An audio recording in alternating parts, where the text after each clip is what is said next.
네, 안녕하세요. 반갑습니다. 소개해 주신 대로 저는 더샘물학교에서 아이들을 가르치고 있고요. 그리고 미국 문화연구소 숨이라는 곳에서 부모교육 강사로 또 활동을 하고 있습니다. 이렇게 한빛 장로교회 성도님들 만나 뵙게 돼서 너무나 반갑고요. 또 오늘 우리 교사 세미나라고 들었어요. 특별히 우리 다음 세대를 맡아서 이렇게 섬기시는 우리 선생님들과 함께 하나님의 마음을 나누는 시간이 되면 좋겠습니다. 제가 잠깐 기도하고 시작할게요. 하나님 아버지 감사합니다. 이 시간 우리가 다음 세대를 향한 걱정과 또 사랑, 또 염려와 소망을 가지고 이 자리에 함께 모였습니다. 성령님께서 주관하여 주셔서 하나님 마음 아는 귀한 시간 되게 하여 주시옵소서. 감사하며 예수님의 이름으로 기도합니다. 아멘. 네, 저는 미국에서 2년 전에 귀국을 했습니다. 그래서 문화 연구를 이렇게 하면서 저는 그때 그 한인교회에 있던 2세들 생각을 참 많이 하게 되었는데요. 이 한인교회가 사실 세대 간의 단절이 가장 큰 문제였어요. 저같이 어른이 되고 성인이 돼서 간 그런 1세 이민 사회 1세가 있는가 하면 또 좀 어린 시절에 간 1.5세대도 있고요. 미국에서 태어난 2세들이 있습니다. 문제는 언어 때문에 이 각 세대 간의 소통이 힘들다라는 사실이죠. 특별히 엄마들이 영어에 되게 한이 맺히거든요. 그러다 보니까 우리 아이들을 품에서 키우다가 프리케이라고 이제 킨더가든 바로 밑에 있는 공립학교인데 거기를 보내면서 아이들이 더듬더듬 영어를 하기 시작하면 굉장히 설레어하면서 기뻐합니다. 그러다가 이제 머지않아서 초등 저학년만 가더라도 영어 잘한다 이러고 있다 보니까 어느새 한국어를 잊어버립니다. 그리고 영어만 이제 능통하게 하는데 또 한인 사회가 그렇게 녹록지가 않거든요. 비즈니스에 뭐에 이렇게 바쁘게 생활을 하다 보면 우리 아이들과 소통하는 시간이 계속적으로 없어지게 되죠. 그럼 아이들은 어느덧 부모와 거의 대화를 할 수 없는 지경에까지 이릅니다. 그런데 신앙교육이라는 것은 사실 부모가 가정에서 아이들을 교육해야 되는 거잖아요. 그러다 보니까 한인교회의 큰 이슈가 이 아이들에게 어떻게 이 모국어인 한국어를 가르칠 수 있을까? 한국어로 부모와 소통할 수 있게 해줄 수 있을까? 이러면서 이런 이중 언어 교육을 굉장히 강조를 하는데 그런데 참 쉽지 않은 것 같습니다. 그리고 또 하나의 큰 문제는 아이들 식습관도 바뀌고 또 문화 자체가 완전히 바뀌게 됩니다. 근데 제가 하나 질문을 제가 하나 질문을 드리겠는데요. 이 언어의 장벽과 문화의 장벽 가운데 어느 장벽이 더 넘기가 힘들까요? 어떤 것 같아요? 언어일까요? 네, 사실 저는 문화라고 생각을 했어요. 왜냐하면 이거 혹시 기억하시나요? 작년에 굉장히 유행했던 것이죠. 넷플릭스에서 이 오징어 게임이라는 드라마가 나오면서 전 세계적으로 사실 인기가 있었습니다. 밈이라는 게 이제 문화적 복제라는 용어인데요. 이렇게 밈 문화를 통해서 오징어 게임이라는 콘텐츠 하나가 나오고 그것과 더불어서 시청자들, 전 세계 여러 청취자들이 그걸 참여를 하면서 다양한 문화를 스스로 우리가 만들어냅니다. 미디어를 통해서. 이렇게 심슨 가족에도 이렇게 오징어 게임 패러디가 나오고 이렇게 타임스퀘어 앞이거든요. 네, 이렇게 함께 이제 오징어 게임 커스튬을 10월 할로윈 때 이렇게 다들 입더라고요. 전 세계적으로. 그리고 이런 가상 공간 안에서도 오징어 게임이 이제 활성화가 되는데요.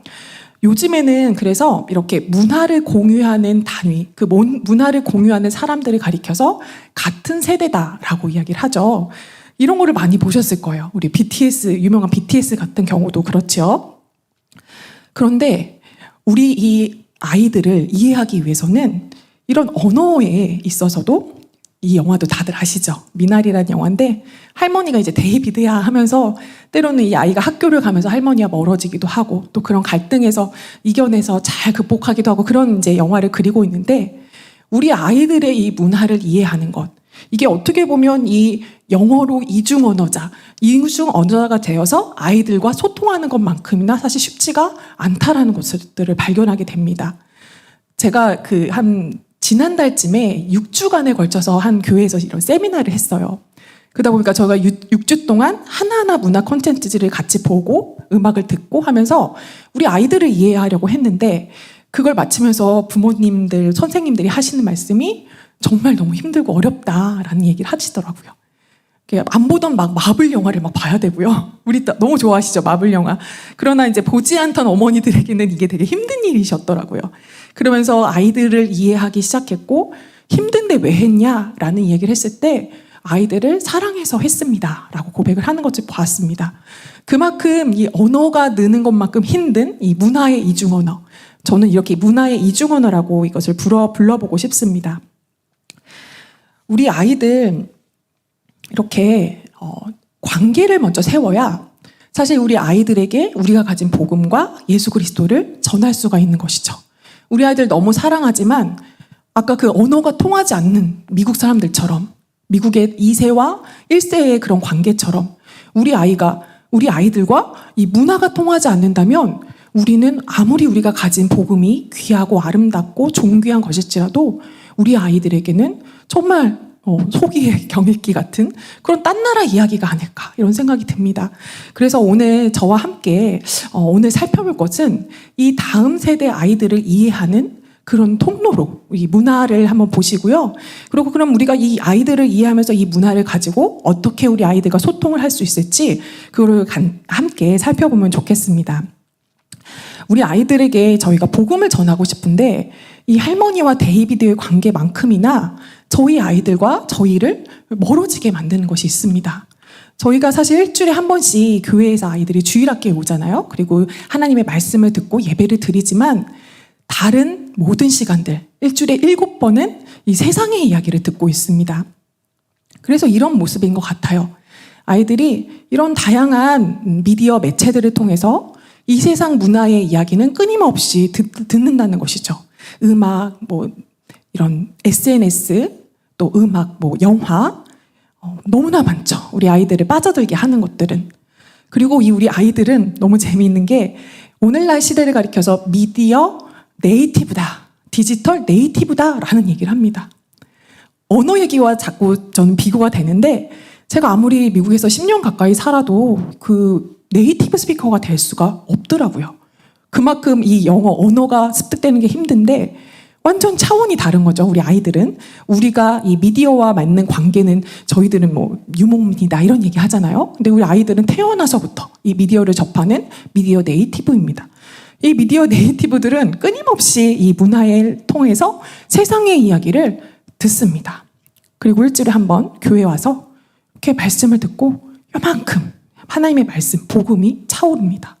우리 아이들 안에 두 개의 통이 있어서 하나는 여러 가지 세상의 이야기들을 쏟아붓고 또 하나는 이 복음의 이야기를 일주일에 한 번, 가정교육이 잘 이루어진 경우는 좀 더 있을 수 있겠지만 이렇게 접하게 됩니다. 시간으로 따지면 168분의 1이라는 정말 비교가 되지 않는, 게임이 되지 않는 수치인 거죠. 그래서 이 문화전쟁이라는 책의 저자 칩 잉그레 목사님께서 어느 날 동성애는 죄입니다 이러면서 설교를 하셨대요. 그랬는데 그 설교를 들은 한 학생이 이제 예배 후에 목사님을 찾아와서 목사님, 저 너무 목사님 이야기에 공감합니다. 기독교 가정에서 자랐고 성경도 잘 압니다. 그런데요, 목사님, 제가 만약에 동성애가 죄야라는 말을 저의 친구에게 해야만 한다면 저는 교회를 떠나겠습니다.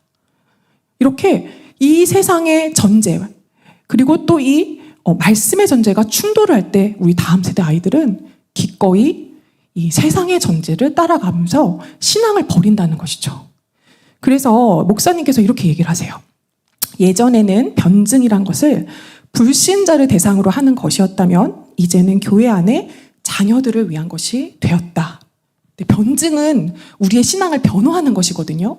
이게 이제는 교회 안에 자녀들에 대해서 우리는 이렇게 해야 한다는 것입니다.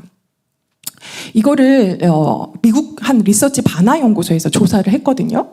그래서 청소년들을 교회 주일학교 이렇게 딱 조사를 했는데 우리 주일학교 청소년들 가운데 70% 이상이 교회를 고등학교를 졸업하고 2년 이내에 교회를 다 떠난다는 그 결과가 나왔습니다. 사실 그거 우리도 많이 보지 않습니까? 주변에 우리 아이들 주일학교를 졸업하면서 동시에 대학교 가면서 교회를 떠난 아이들이 정말 많죠.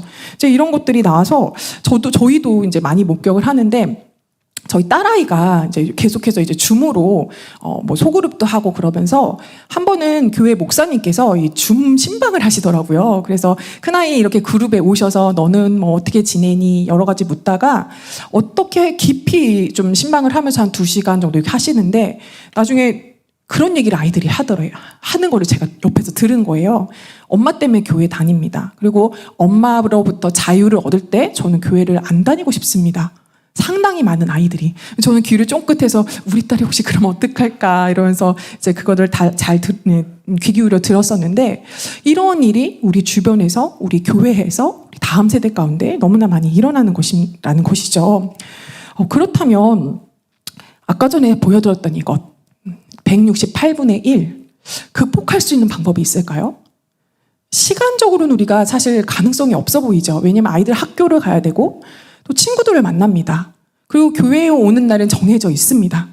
어떻게 우리가 이것을 뭐 딱 데려가서 멀리 기도원에 끌고 가지 않는 이상 그렇게 하더라도 이런 미디어 스마트폰 통해서 우리 아이들의 마음까지 이렇게 단절시킬 수는 없는 것이죠.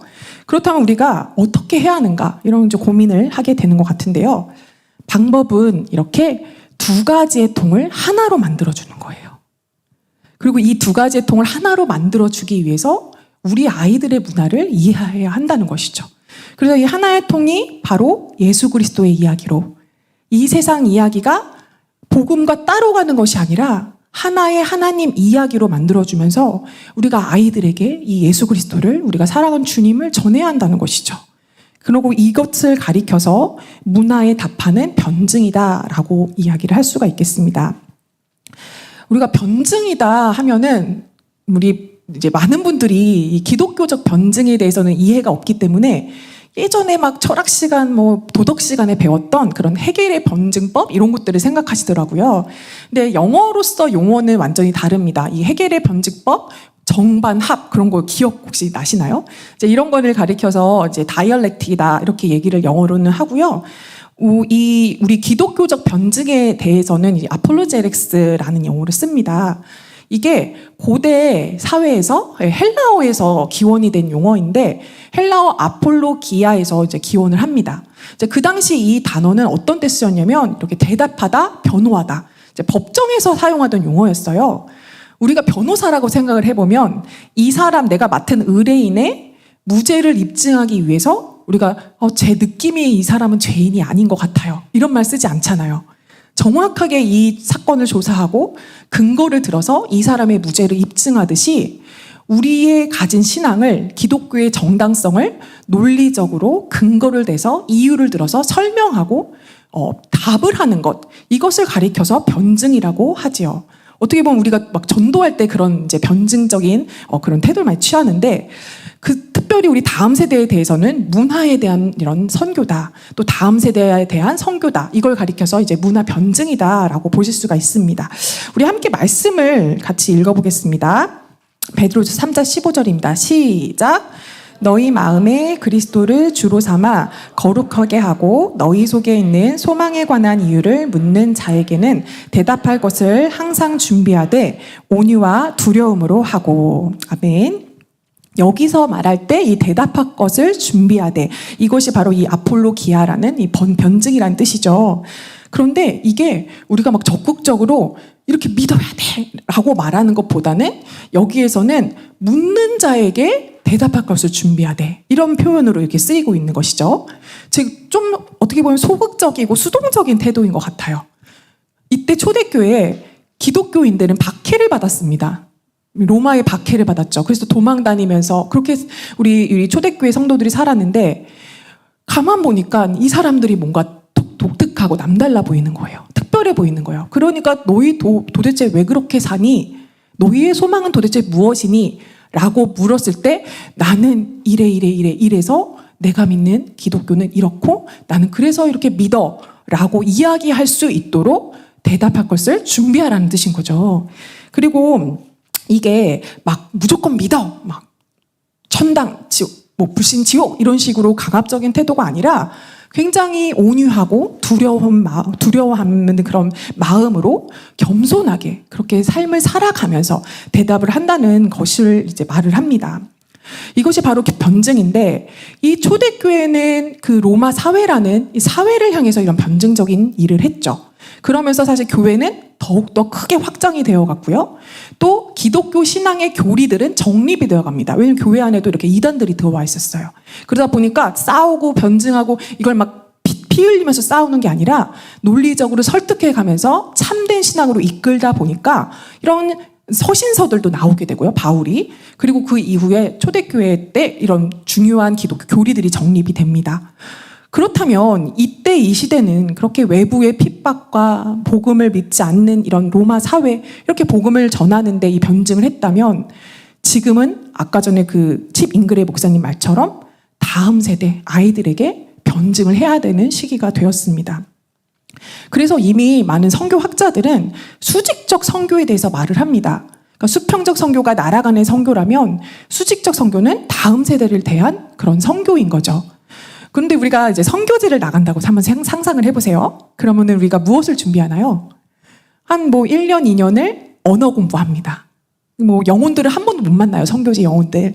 그리고 계속 언어 공부하다가 또 음식도 막 적응을 하고 문화에 적응을 하고 그런 일을 한다는 것이죠. 그런데 우리가 그냥 겉으로만 우리 아이들, 언어는 다 똑같아요. 한국말을 쓰고 있어요. 언어적 장벽은 없어요. 그러나 이 아이들의 문화, 식습관, 취미, 관심사, 아이들이 매일 듣는 음악, 매일 보는 책, 학교에서 배우는 교과서 내용 전혀 모른 채로는 도저히 이 변증이라는 것을 할 수가 없다라는 사실이죠.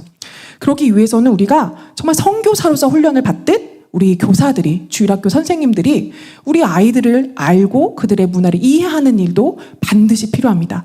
그리고 그 관계, 그 문화를 통한 관계가 세워졌을 때 우리가 명료하게 알고 있는 이 복음을 정말 겸손하고 온유한 마음으로 이 소망의 이유를 아이들에게 가르칠 수가 있다는 사실이죠. 그러면 이제 이 세대를 좀 더 깊이 우리가 이해를 해볼 텐데요. 좀 어려운 내용이 나올 수도 있지만 여러분 이 용어 하나하나에 조금 신경을 쓰시기보다는 문화적 현상으로 봐주시면 좋을 것 같아요.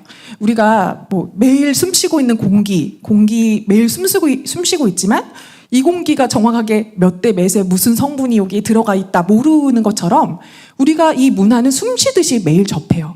하지만 정확하게 이게 무엇인지는 알지 못하죠.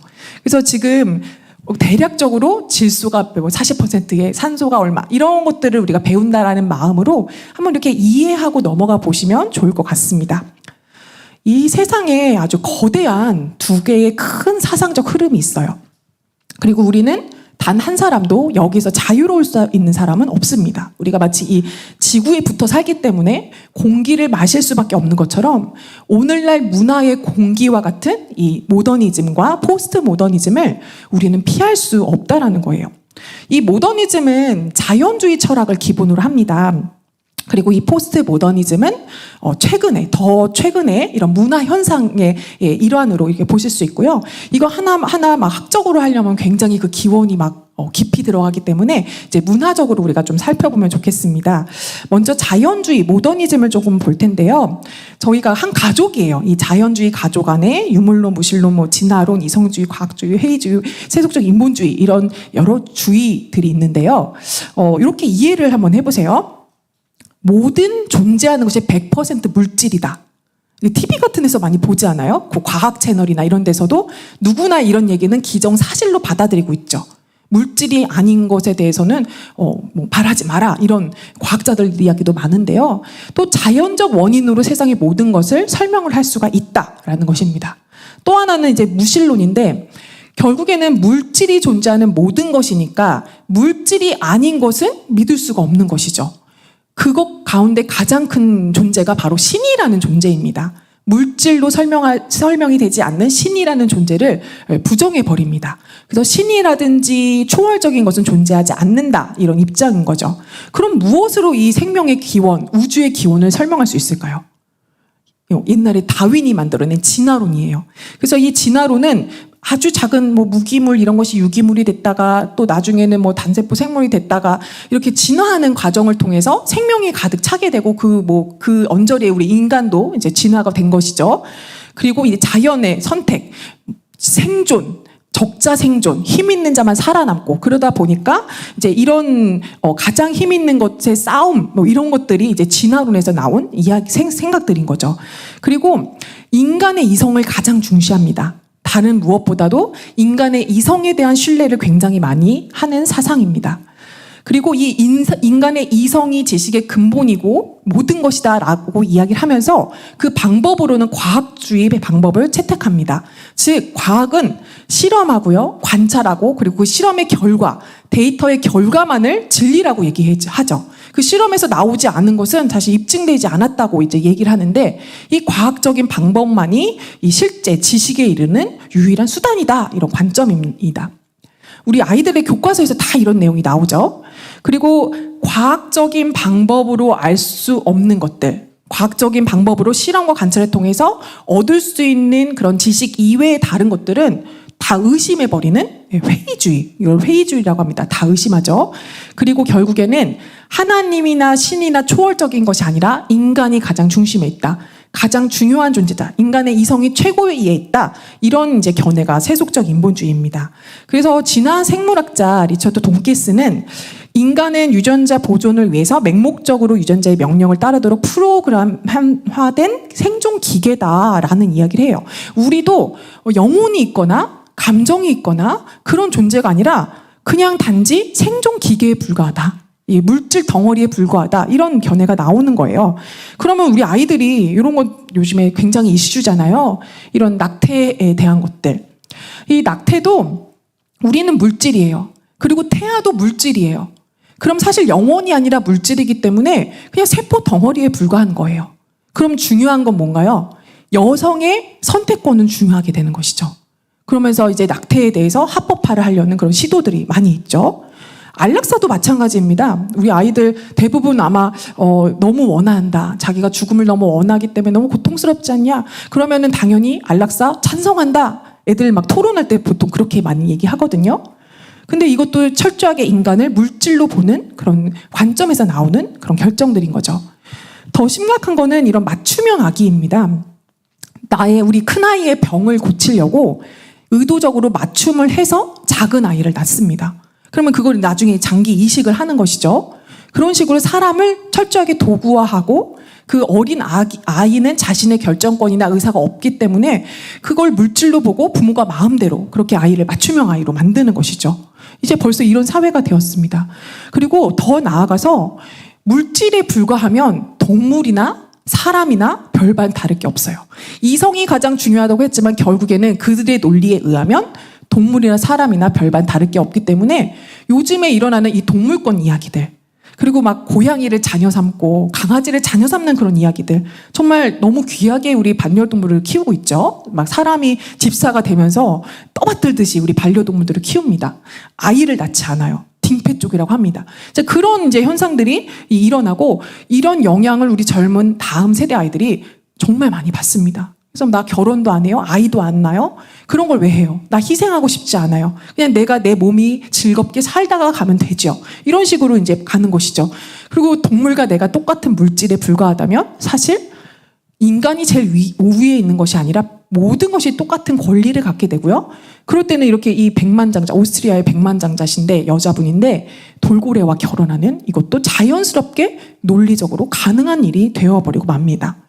어떻게 보면 기독교의 사상과는 너무나 반대이고 우리와의 생각과는 정말 반대인데 우리 아이들 학교 공부를 통해서 미디어를 통해서 이거를 끊임없이 주입을 받습니다. 그 통에 가득가득 차게 됩니다. 기정사실처럼 받아들입니다. 조금의 의심도 갖지 않습니다. 우리도 그러지 않았나요? 옛날에 고등학교에서 진해론 배우면 그냥 그게 당연한 듯 생각했던 것처럼. 왜냐하면 교과서에 나오니까 우리 아이들도 그렇게 받아들이게 되는 것이죠. 그러면서 이렇게 되죠. 이렇게 아이들이 접하는 게 우리 고등학생만 돼도 이런 비키 스토리 같은 거 읽고요. 또 이런 총균세 이런 것도 이제 필독서 목록 안에 들어가기도 하죠. 이런 멋진 신세계 이런 것도 굉장히 이제 그런 적자생존 이런 세계관, 디스토피아 이런 것들을 그리고 있는 소설인데 우리 아이들의 고전 목록에 다 포함이 됩니다. 테드 에드건 같은 거 아주 똑똑한 스마트한 애들은 이런 것도 많이 즐겨 봅니다. 그리고 뭐 사피엔스라든지 또 우리 어린 아이들의 이런 애니메이션 루카죠 이런 것들 뭐 아이들의 고전 책들, 이런 평행우주를 다루는 저런 것들, 요즘에 나오는 이 마블 영화들, 이런 것들이 이 세계관을 너무나 잘 보여준다는 사실이죠. 그런데 여기에도 사실 모든 것이 악한 것은 아니에요. 진리의 요소들도 있습니다. 그러나 이 세상의 세계관들은 이게 기형의 세계관들 같아요. 어느 한쪽만 강조하는 거죠. 코가 좋다고 해서 코만 이렇게 커진다든지, 귀가 최고야 하면서 귀만 커지는, 그러니까 아닌 건 아니지만 이것이 너무나 비대해져서 한쪽으로 치우쳐서 하나님이 만드신 물질이 선하지만 그 물질만을 강조했을 때는 그게 우상이 되고 이렇게 그릇된 세계관들이 되는 것이죠. 이게 이제 우리 아이들이 정말 학교에서 많이 배우고 어딜 가나 우리 아이들이 접하는 그런 자연주의 세계관이라는 것입니다. 그런데요, 이게 사실 계몽주의 이후에 등장한 이런 모더니즘이란 철학인데 이게 한순간에 딱 꺾이는 시기가 있었어요.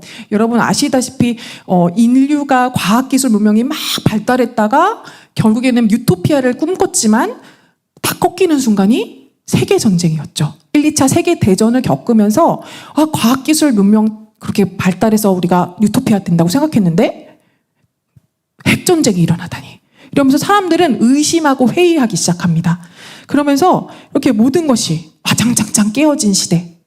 권위라는 것이 깨어지고 교회라는 그런 교회의 권위 이런 것들이 붕괴되고 기득권이 붕괴되고 진리가 붕괴되고 이제 모든 거대한 뭔가 주장하는 것 절대적이다라고 말하는 것들이 다 무너지는 시기가 오는데 이거를 가리켜서 이제 포스트 모던이다 이렇게 얘기를 하고요. 이 대표적인 성경 구절이 바로 사사기 21장 15절에 나옵니다. 이 말씀 한번 같이 읽어보겠습니다. 시작. 그때 이스라엘에 왕이 없으므로 사람이 각자 자기 소견에 옳은 대로 행하였더라. 왕이 없는 거예요. 더 이상 권위가 없는 거예요. 이성을 신봉했는데 그 이성의 결과는 정말 전쟁, 환경오염 이런 거였어요. 그러니까 이성이 무너집니다. 더 이상 이 강대국들을 믿을 수가 없어요. 그러면서 막 소장농들이 막 그 부르주아 계급의 계급 투쟁을 막 하고요. 여성들이 막 페미니즘을 일으키면서 페미니스트 운동들을 일으키면서 가부장 체제를 전복하려고 하고요. 이런 일들이 일어나는 시기가 바로 이 격동의 포스트 모던의 시기이고 우리나라의 경우는 한 80년대부터 시작이 되고요. 서양의 경우 프랑스나 이런 쪽에는 60년대부터 사실 포스트 모던 주의 운동들이 시작이 됩니다. 이거에 대해서도 우리 좀 간단히 살펴볼 텐데요. 절대적인 진리가 사라집니다. 옛날에는 절대적 진리가 있었죠. 참된 도덕이 있다. 옛날에 소크라테스는 이렇게 말했다 하면서 이런 참된 도덕과 법칙들이 있다라는 것이 전제가 되었어요. 선이 있다. 정말 옳다는 것이 있다. 그리고 종교가 있었죠. 신이 있었다. 이런 것들이 있었는데 이런 것들이 다 무너지면서 진리가 없다가 됩니다. 절대적 진리는 없다. 그러면 모든 진리들은 상대적 진리로 되어버리는 것이죠. 그 진짜와 가짜의 경계가 사라져버립니다. 오늘날 되게 많이 우리가 그걸 경험하는데요. 그러다 보니까 진리가의 근원이 되는 그 권위조차도 사라져버리고 무너져버리게 됩니다. 그래서 이렇게 소외받던 사람들, 연약한 사람들, 이런 사람들이 막 이제 혁명을 일으키고 그런 시기들을 막 겪게 되는 것이죠. 그러면 권위도 없고요. 진리도 없다면 우리는 무엇을 따라야 합니까? 바로 다 없다고 했는데 남아있는 게 내 마음이거든요. 내 느낌은 남아있거든요. 그러니까 사람들이 이 주정주의는 내 마음을 따른다. 내 감정대로 한다. 이런 주의인데 진리의 기준과 결정권자를 개개인 사람에게 둡니다. 내 마음에 오르면 그게 옳은 거야. 내 생각에 오르면 옳은 거지. 그 사사기 때처럼 똑같습니다. 그러면 내 생각만 옳다고 하면 안 되겠죠. 다른 사람 생각도 다 옳다고 해줘야겠죠. 옳은 게 너무 많아요. 진리가 너무 많아져요. 이게 다원주의입니다. 이제 문화적 다원주의로 가면은 우리는 그런 모슬렘들, 그 이슬람 사람들이 조혼 제도가 굉장히 많잖아요. 막 10살짜리 아이랑 막 결혼하고 이러는 거를 우리는 인정해 줄 수밖에 없는 거예요. 다원주의 사회가 되면. 실제로 그런 일들이 우리 주변에서 많이 일어나지 않습니까? 그뿐 아니라 종교에 대해서도 다원주의를 인정할 수밖에 없는 것이죠. 우리나라는 이미 다원주의 사회입니다. 정말 이 외국인들이 굉장히 많이 들어온 이런 시대인데 이런 다원주의가 다양성과 함께 극대화되는 시기가 이제 되게 되는 것이죠. 그리고 그것은 이제 윤리적 상대주의를 낳는데 도덕 진리도 움직인다. 이 나라에 다르고 저 나라에 다르고 과거에 다르고 현재에 다르고 그러니까 그 도덕적 상대주의에 따라서 예전에는 뭐 간통죄 이런 게 있지 않았습니까? 근데 지금은 그게 죄가 아닌 거예요. 그런 식으로 모든 것들이 변화되고 그런 판단한 윤리와 도덕의 기준들이 바뀝니다. 우리 아이들의 생각은 대부분 이래요. 우리의 생각이 옳지, 뭐 저 사람의 생각이 옳지, 엄마의 생각, 우리 선생님의 생각, 목사님의 생각을 저희한테 강요하지 마세요. 이런 입장이 됩니다. 그런데 그러다 보면은 우리 마음을 따라서 기준을 잡는데 사실 우리 다들 마음 아시잖아요. 변덕이 되게 심하잖아요. 저도 아침에 이랬다가 저녁에 이랬다가 어제 이랬다가 마음이 참 요동치는 게 사람의 마음이라서 하나님 앞에 이 마음의 평정심을 많이 이제 구하게 되는데 사람들은 이제 하나님 앞에 구하지도 않죠. 그냥 내 마음의 사례를 들으라고 내 마음대로 하라고 나 오늘 아침에 여자인 것 같아. 그러다가 점심에 나 남자인 것 같은데 나 남성성이 막 나오면서 나 남자 아니야? 그리고 저녁 때는 난 성이 없나 봐. 이제 극단적인 예를 들면 이런 것을 가리켜서 젠더 플루이드, 그래서 유동하는 성이라고 말을 하거든요. 그리고 여러분 페이스북만 가입을 할 때 보더라도 이 젠더의 종류가 굉장히 많아요. 그러니까 이게 이런 철학적 포스트 모더니즘 안에서 요즘에 막 말하는 젠더다 뭐다 이런 것이 나온 거거든요. 우리 아이들 당연히 이걸 자연스럽게 받아들입니다. 학교에서도 뭐 학생인권 조례라든지 이런 곳에서 접하게 돼요. 뭐 소수성 뭐 이런 것으로 다 접하게 되는데 이런 거를 가리켜서 표현적 개인주의다. 나는 내가 결정한다. 아침에나 점심에나 저녁에 나는 내가 결정하지 다른 그 무엇이 나를 결정하지 않는다라는 것이죠. 네, 그리고 또 마지막으로는 이런 것들이 영성을 막 추구합니다. 그러면서 나를 깊이 들여다보면 볼수록 뭔가 신비주의에 빠지게 돼요. 그러면서 이 시대의 문화 자체가 영적인 콘텐츠들이 굉장히 많아요. 뭐 얼마 전에 작년인가 뭐 지옥이라는 드라마, 뭐 좀비물들, 뭐 어린아이들의 그런 만화 영화에서는 뭐 신비의 아파트, 포켓몬 이런 게 다 괴물 얘기, 귀신 얘기거든요. 근데 그런 거를 너무 좋아하는 거예요. 그리고 내가 신이 되고 나의 만족을 위해서 모든 걸 하고, 즉 내가 신인 이 뉴에이지 사상을 이 포스트 모더니즘 안에 포함합니다. 마치 포스트 모더니즘이라는 우리 BTS를 PTS로 하면 포스트 모더니즘 그 아이돌 그룹이라고 이렇게 우리가 생각하면 그 안에 뭐 여러 가지 멤버들이 있잖아요. 그것처럼 이 포스트 모더니즘 그룹이라고 볼 수가 있어요. 다 이런 특징을 공유한다고 볼 수가 있겠죠. 그래서 이런 포스트 모더니즘을 가장 잘 활용을 하고 그리고 가장 잘 보여주는 이 가수 그룹이 바로 BTS입니다. BTS 이 종교적인 특징을 지닌다. 너무 공감하시지 않으세요? 뭐 어떤 아미이신 분이 60대 아미가 계시대요. 근데 그 60대 아미가 이제 뭐 표를 이렇게 암표를 파는 거죠. 엄청나게 한 100배 이상 가격이 뛴다고 해요. 그럼 그 표를 또 뭐 저 아는 분이 사서 미국까지 그걸 보러 갑니다. 표값도 비싸고 비행기 값에다가 숙소에다가 어마어마한 거죠. 소비하는 것들이 종교적인 수준으로 그렇게 가는 것이고요. 그렇기 때문에 그 유엔 연설을 막 거듭하잖아요. 그러면 전 세계 사람들이 눈물을 철철 흘리면서 거의 아멘 하는 듯이 그렇게 공감하고 위로받고 그 BTS의 메시지에 그렇게 열광을 하는데 이런 문화적인 형상이 그 안에 굉장히 잘 반영되었기 때문이죠. 제가 여기 지금 말씀드린 이 포스트 모더니즘의 특징들은 BTS의 한 뮤직비디오를 통해서 잠깐 설명을 드릴게요. 아이돌이라는 노래인데요. 이 노래를 보면요. 일단은 그 다양성이 이제 추구가 됩니다. 그렇게 해서 지역과 나라 간의 그런 간격이 다 허물어져요. 그래서 여기 보면은 아프리카 문화가 등장을 하죠. 이 기린이랑 이런 아프리카 그런 느낌이 나고, 아까 내 안에 내가 너무 많은, 그래서 이 가수가 얼굴이 계속 바뀌어요. 토끼가 됐다가 고양이가 됐다가 뭐 안경을 썼다가 뭐 여자가 됐다가 남자 됐다가 그런 모습. 또 내 안에 내가 너무 많아요. 속에 들어가면 들어갈수록 또 다른 사람이 나오는 이런 모습들. 하늘의 색깔도 전혀 다른. 아까 그 처음에 제가 자연주의와 포스트 모더니즘 보여드렸을 때 그 앤디 워홀의 그 마를린 먼로 그림처럼 이 하늘이 이렇게 오색 찬란하게 빛이 납니다. 다양한 색깔을 다 포용하는. 그리고 우리나라적인 이런 정자 이런 것들이 등장을 합니다. 그 안에서 이렇게 한복 같은 걸 입고 춤을 춰요.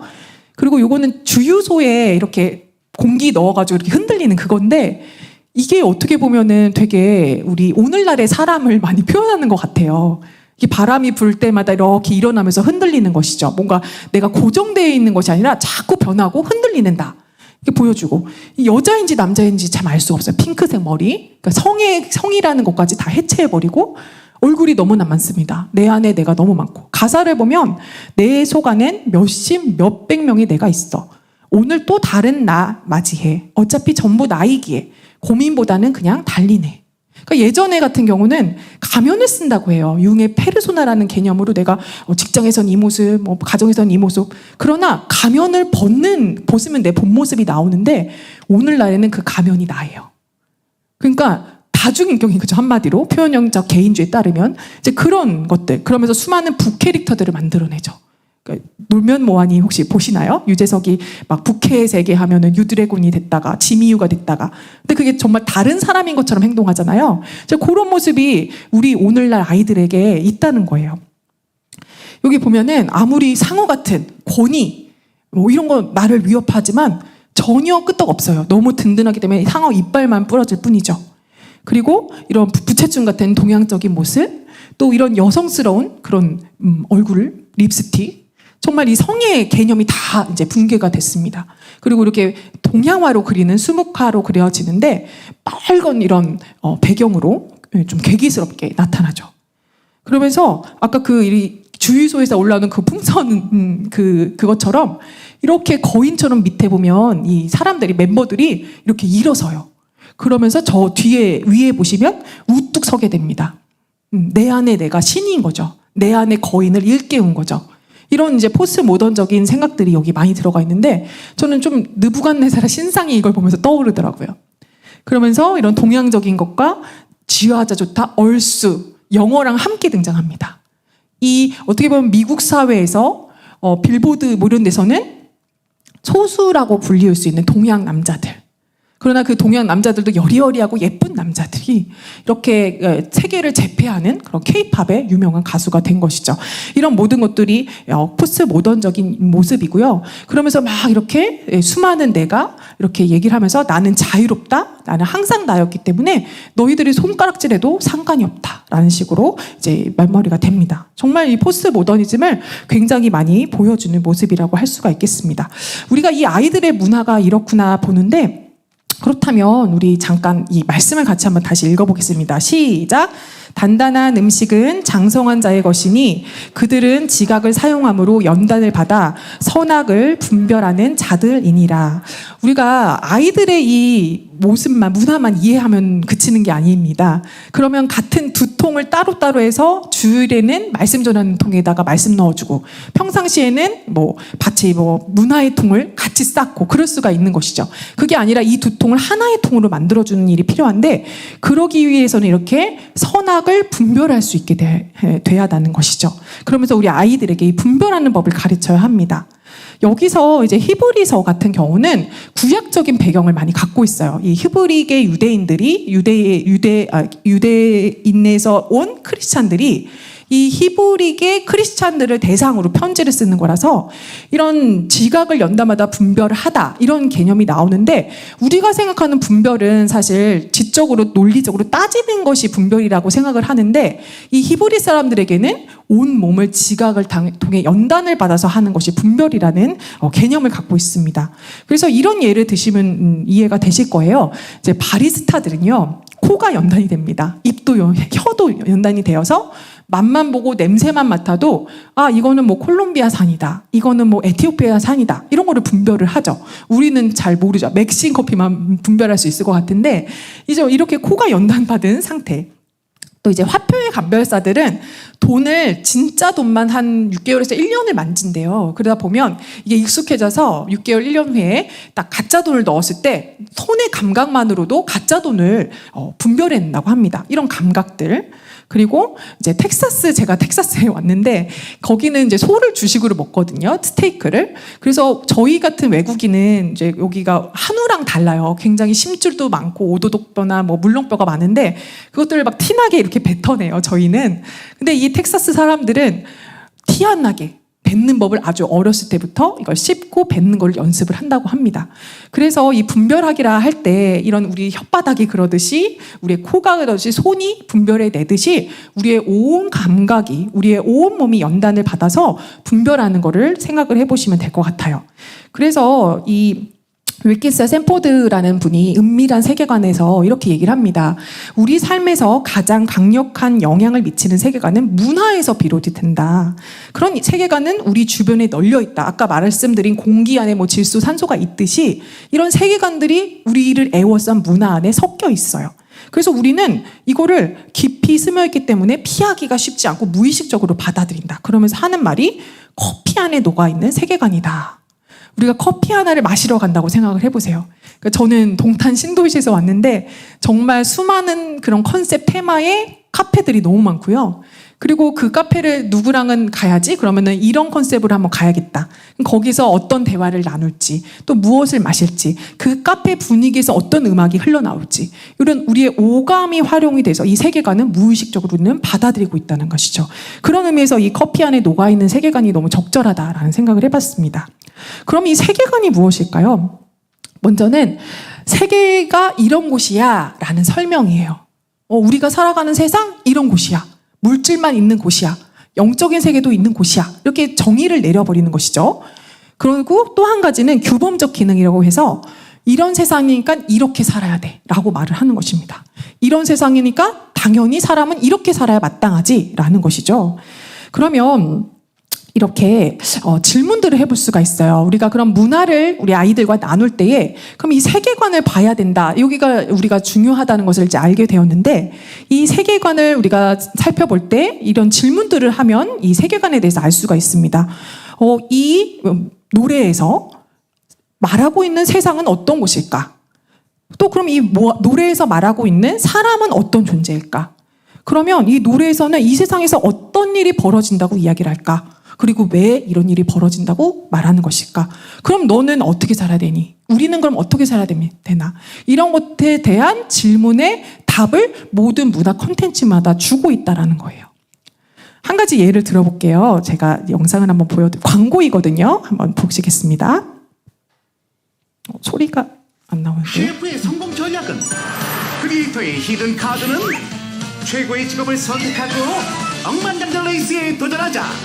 전자룰렛이 최고의 억만장자를 결정한다. 룰렛 눌러. 장수성가 보드게임 억만장자 게임 미미월드. 네, 미미월드에서 나온 이제 보드게임이에요.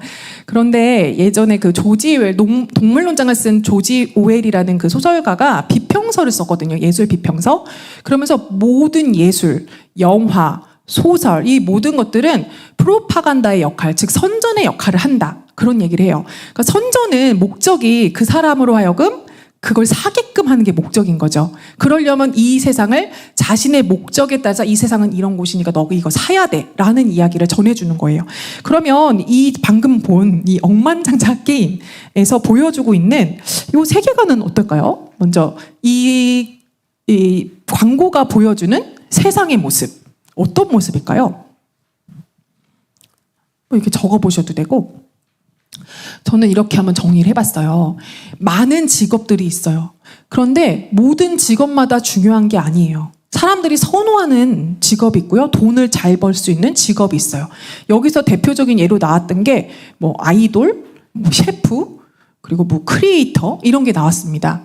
그리고 그 직업마다 가치가 다르죠. 또 하나는 억만장자가 돼야 돼요. 경쟁을 통해서 이 억만장자가 될 수 있어요. 이제 부루마블 같은 그런 게임도 경쟁이잖아요, 사실. 그리고 제일 중요한 거는 우리의 목적은 억만장자가 되는 거. 이게 발음이 안 좋네요. 돈이 가장 중요한 세상이라는 것이죠. 이런 세상의 모습을 보여주고 있어요. 그럼 아이들이 이거를 TV에서 나올 때 아이들은 의식하지 않을지라도 자연스럽게 이 선전이 주는 효과를 아이들이 받겠죠. 또 한 가지 이제 인간은 그럼 어떤 존재인가? 아이돌처럼 인기를 얻어야 되는 거예요. 뭐 너무 좋아하겠죠. 내가 하다가 아이돌이 딱 됐어요. 그럼 그 게임에서 와 내가 아이돌이 됐다 하면서 얼마나 좋아할까요? 또 셰프처럼 성공 전략을 세우는 그런 존재. 성공 전략을 세워봐 이렇게 나왔거든요. 그러니까 전략적인 사람이 돼야 되는 거예요. 그리고 또 히든 카드를 갖고 있다. 그래서 히든 카드에 대한 얘기가 좀 나왔었어요. 그리고 또 자수성가를 하자 막 이런 얘기도 나왔고요. 그리고 레벨을 계속 업하면서 최고의 억만장자가 되어봐 라고 이야기를 하죠. 인간은 이렇게 억만장자를 꿈꾸며 자수성가를 하고 이런 인기 있는 직업을 갖고 싶은 존재로 이제 보여지고 있습니다. 그렇다면 우리는 이런 세상과 이런 인간관계에 의하면 어떻게 살아야 할까요? 억만장자가 돼야죠. 근데 비극이 있습니다. 억만장자가 되기 위해 애쓰고 노력하지만 현실은 그렇지가 못해요. 그렇기 때문에 이 게임이라도 하면서 억만장자가 이 게임 속에라도 돼보세요. 정말 기쁩니다. 정말 좋습니다. 이런 메시지를 우리 아이들에게 주는 것이죠, 이 게임이. 그래서 세계관 키워드는 이렇게 정리해봤습니다. 성공, 최고, 억만장자, 그리고 적자생존. 1등이 한 명인 거죠, 1등은. 그리고 이것이 결국에는 아까 우리가 다뤘던 이 적자생존, 자연주의 세계관에서 나온 게임이라고 볼 수가 있어요. 또 하나 우리가 노래를 잠깐 들을 건데 괜찮으실지 모르겠어요. 우리 어린 친구들, 중학생, 여학생들이 정말 좋아하고 여자 친구들도 좋아하고 남자 친구도 좋아하고 여성 그 아이돌 중에서는 BTS만큼 인기가 좋은 그런 있지의 노래인데요. 가사 요만큼만 한번 같이 보면서 가사를 읽어보시겠습니다.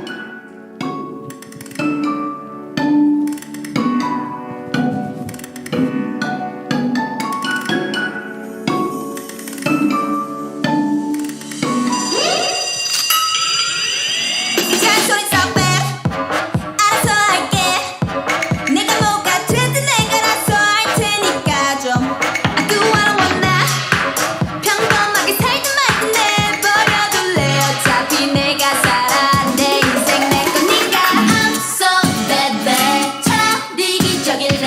지분느라 착한 척 상처받는 것보다 100번 나아. I'm just on my way. 변서도 no no 해. 말해버릴지도 몰라. 너나처럼 누가 뭐라 해도 난 너야. 난 그냥 내가 되고 싶어. 뭐가 me 굳이 뭔가 날 필요는 없어. 난 그냥 나일 때 완벽하니까. 네, 아쉽지만 여기까지로 끊었습니다. 어떠세요? 정말 그 포스트 모던의 세계관이 너무나 많이 들어가 있고 이렇기 때문에 우리 아이들이 좋아하는구나 좀 공감이 되시나요? 네, 교회에서 제가 이거 음악을 막 틀어서 죄송한 마음도 있는데요.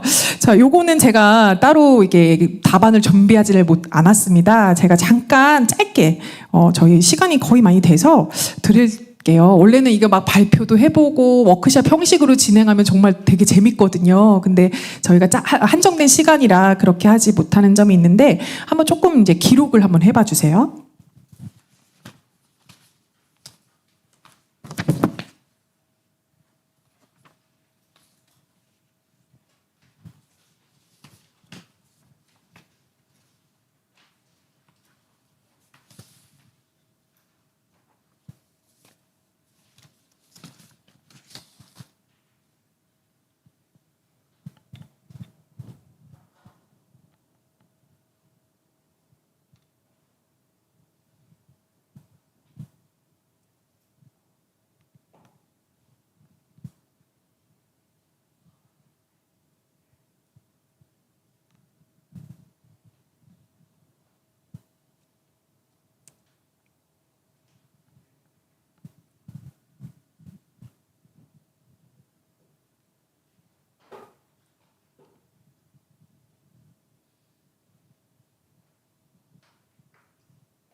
밤에 갑자기 공부하는 분위기가 되어서 죄송합니다. 혹시 이렇게 답들을 좀 달아보셨어요? 네. 우리 중고등부 사역자 중등부 사역자 혹시 선생님 계신가요? 중등부 선생님? 네, 우리 중등부 선생님이 혹시 이거 좀 나눠주시면 괜찮으실까요? 네. 혹시 뭐 흑기사라도 뭐 요청하셔도 괜찮습니다.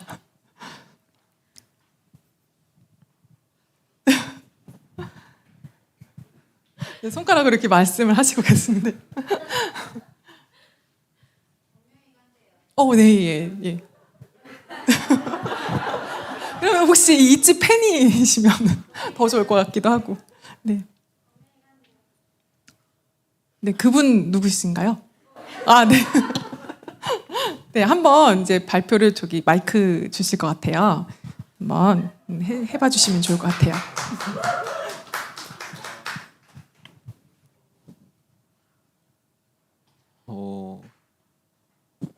나와. 제가 요거를 가사를 좀 띄워드릴게요. 네. 일단은 그 세상에 대해서 약간 좀 스스로를 좀 억압을 하고 좀 규정을 하고 좀 이해하지 못하는 그런 좀 답답한 그런 사회로 인식을 하고 있을 것 같고, 그 인간 존재에 대해서는 이제 내가 바라는 대로 살아가야 되며 억압받지 않고 나의 답대로 살아가는 그런 존재로. 네. 아, 안 나온다고 하시네. 이렇게 말할 어떻게 살아가는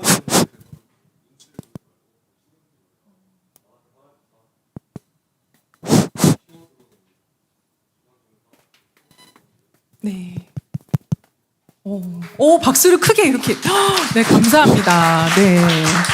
억압하지 말아라는 것이죠. 아까 그 세상은 억압하는 것들이 있어요. 우리 포스트 모더니즘에서 그게 기독교이든 또 뭐 국가이든 우리를 억압하는 것에 대해서 못 견딥니다. 그래서 여기 이 있지 그룹 중에 한 분이 요즘에 뭐 최근에 일진이었다 이런 뉴스가 나오면서 인기가 떨어지는 이유가 일진 못 견딥니다. 이건 지극히 자연주의 적자 생존에 의한 모더니즘의 방식이에요. 모두 다 포용해야 돼요. 그러니까 일진을 받아줄 수 없는 것이죠. 그런 모습들도 있고요. 또 신경 쓰지 마라 이런 거예요. 이 아이돌 그룹이 한 무슨 예능 프로그램에서 요즘 젊은 아이돌은 도대체 그 악플에 대해서 어떻게 반응하나요? 이런 질문을 했어요. 그러니까 우리 뭐 몇십 년 전만 해도 그 악플 때문에 자살하는 연예인이 되게 많았었잖아요. 근데 쿨하게 이렇게 얘기해요. 계정 하나 삭제하면 되죠. 계정 삭제하고 계정 다시 만들면 된다. 이런 아주 쿨한 대답을 하면서 개의치 않는 거예요. 악플을 하든 말든 난 괜찮다. 이런 이제 세상인 거죠. 그러면서 아까 말씀드린 그런 포스트 모더니즘적인 그런 것들이 여기 가득하지. 내 맘대로 할 거야. 내 마음의 소리만 들을 거야. 나 괜찮아. 뭐라 해도 괜찮아. 너나 잘해 하면서 나 차라리 이기적이야. 선과 악이라는 그 구분이 없어요. 이기적인 게 이 친구들한테는 선인 거죠. 속 시원한 거죠. 우리 아이들이 이 노래를 들으면 이제 엄마 이러면서 선생님 교회 다 떠나 이러면서 내 맘대로 할 거야 이런 마음이 되겠죠. 물론 이제 위로도 받겠죠. 아이들 너무 힘들잖아요. 입시 경쟁, 자연주의 세계관의 그 입시라는 거대한 피라미드에서 경쟁하면서 그 꼭대기에 올려가려고 애쓰는 모습들, 스카이캐슬 뭐죠? 펜트하우스 이런 드라마에서 보는 게 사실 현실입니다. 우리 아이들 너무 힘들어요. 그래서 어쩌면 이런 포스트 모더니즘의 문화의 메시지가 아이들의 마음에 이렇게 울리는 것 같아요. 너무 잘 나눠주셔서 너무 감사를 드리고요. 한 가지 또 저희가 이제 주의해야 될 거, 우리가 첫 단추를 잘못 끼면 사실 이제 두 번째 단추부터 제대로 끼울 수가 없어요. 아예 망쳐버리는 거예요. 근데 그 첫 단추가 뭐냐면 단어입니다. 언어의 문제. 그래서 이 게이라는 단어, 요즘에 우리가 게이다 하면은 우리 동성연애자들을 생각하잖아요. 근데 이게 몇십 년 전 미국에서 해피랑 동의어였대요.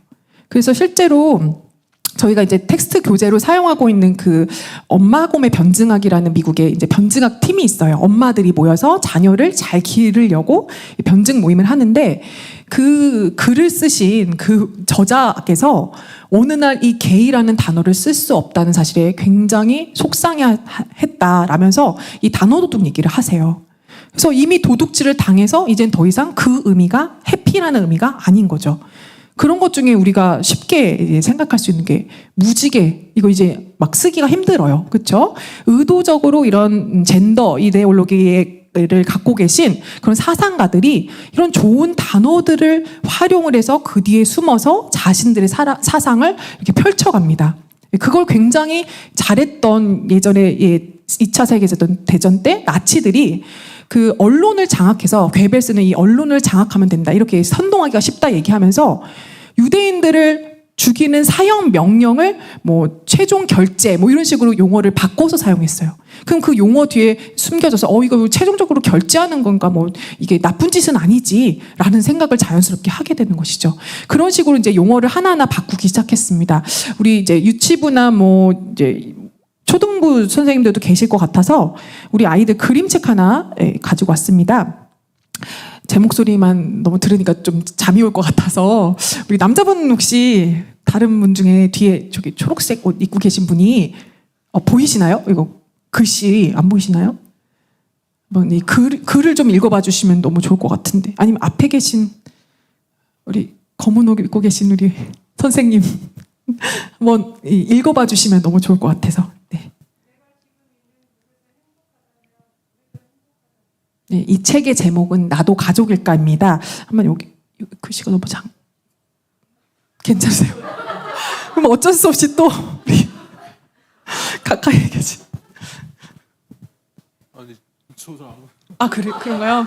그럼 뭐, 어쩔 수 없이 제가 그냥 그럼 읽을게요. 네. 네, 보리스의 부모는 오랫동안 아기가 없었어. 의사들 말로는 아기를 가질 수가 없대.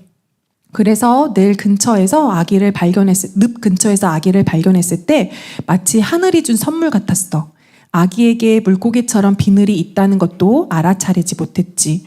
버려진 아이인지 아니면 잃어버린 아이인지도 몰랐어. 하지만 아이에게 가족이 생겼으니 얼마나 다행이야. 그런데 어느 날 바람에 묘한 냄새가 실려 보리스의 코를 들어왔어. 이러고 잘 컸습니다. 잊고 있었던 냄새였어. 아기였을 때 맡았던 냄새, 바로 늪의 냄새였어. 문득 보리스는 늪에 머물렀더라면 어떻게 되었을까 궁금했어. 엄마, 왜 저를 데려오셨어요? 그야 널 사랑했으니까, 엄마가 말했어. 왜 그냥 늪에 두지 않았어요? 그랬더라면 죽었을지도 모르니까, 아빠가 말했어. 수많은 물음이 머릿속을 맴돌았어. 너 정말 행복해? 이게 정말 네가 원하는 삶이야? 아니면 다른 사람들이 원하는 삶이야? 보리스는 잠을 잘 이루지 못했어. 숨이 막히는 느낌에 한밤중에 잠에서 깨었어. 보리스는 목이 말랐어. 자꾸 목이 말랐어. 보리스는 생각했어. 난 지금까지 내가 있어야 할 곳에 있지 않았어. 내 세상은 늪이야. 나의 냄새는 늪의 냄새야. 피부에 비늘이 있으니까 나처럼 비늘을 가진 사람들과 살아야 해. 보리스는 자신을 닮은 사람이 있으리라고는 생각해 본 적이 없었어. 그런데 늪에는 자신과 똑같이 비늘이 있고 눈이 커다란 이들이 살고 있었어. 보리스와 같은 것을 좋아했고 같은 것에 즐거워했어. 보리스는 새 가족을 찾았다고 생각했어. 진짜 가족을 말이야. 보리스는 바닥에서 많은 병을 발견했어. 빈 병이었어. 아니, 안에 작은 쪽지가 들어있었어. 모든 쪽지에 이런 말이 적혀 있었어. 네가 지금 있는 곳에서 행복하다면 우리도 행복하단다. 우리가 사랑하는 사람들은, 그러면서 이제 부모님들이 또 생각나서 나왔어요. 이 보리스가.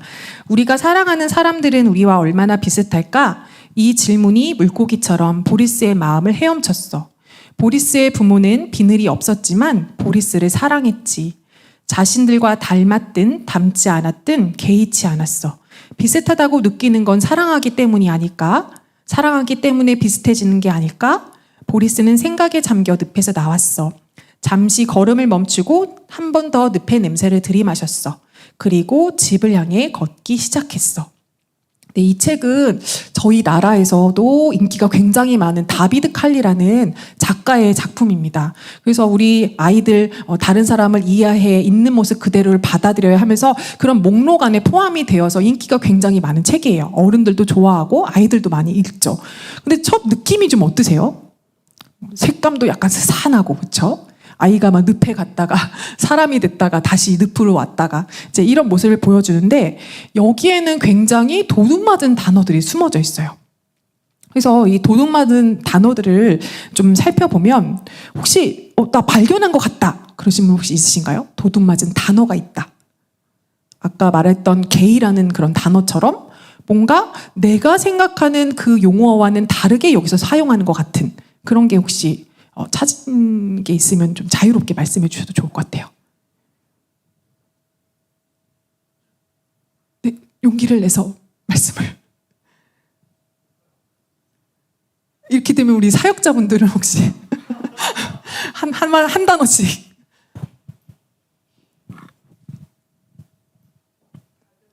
가족. 네, 너무 좋습니다. 가족에 대한 거 또 있을까요?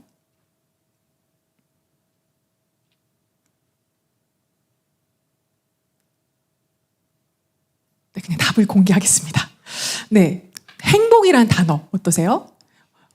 부모님, 그 아이가 보리스가 자신의 삶에서 좀 불만이 됐나 봐요. 늪의 냄새를 맡고 나서 내가 여기서 부모님 밑에서 잘 크고 학교도 다니고 하는데 이게 생략된 부분에 그렇게 나와요. 근데 아무래도 이게 행복한 것 같지가 않아요. 그러면서 묻죠. 자기 스스로에게 이렇게 물어요. 너 정말 행복해? 이게 정말 네가 원하는 삶이야? 아니면 다른 사람이 원하는 삶이야? 라고 물으면서 행복의 그 기준을 내가 원하고 원하지 않고에 두고 있습니다. 그렇죠? 다르죠? 정의가 다르죠?